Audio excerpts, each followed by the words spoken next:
জামালপুরে সালিশি সভার ঘটনায় জামিন। সালিশি সভায় মার ধরে অভিযুক্ত 13 জনেরই জামিন। আজ জামিন পেলেন অভিযুক্ত তৃণমূল নেতা আজাদ রহমান। আগেই জামিন পেয়েছিলেন অভিযুক্ত 12 জন। সালিশি সভায় না যাওয়ায় বৃদ্ধর পরিবারকে মারের অভিযোগ, খুনের হুমকি অভিযোগ তৃণমূল নেতার সাকরেদদের বিরুদ্ধেও। শরদিন্দু রয়েছে টেলিফোন লাইনে। শরদিন্দু, আজ জামিন পেলেন অভিযুক্ত সেই তৃণমূল নেতা আজাদ রহমান, কিছু প্রতিক্রিয়া পাওয়া গেল তার? দেখো, তিনি কোনো মন্তব্য করতে রাজি হননি, কোনো বক্তব্য রাখেননি। তিনি আদালতে এসেছিলেন এবং আদালত থেকে জামিন নিয়েই তিনি বেরিয়ে যান।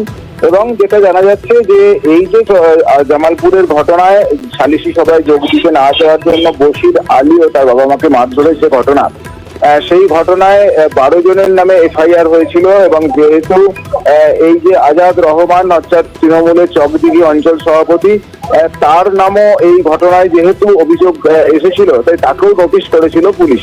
এবং সেই নোটিশের পরিপ্রেক্ষিতেই তিনি আজকে জামিন নিলেন।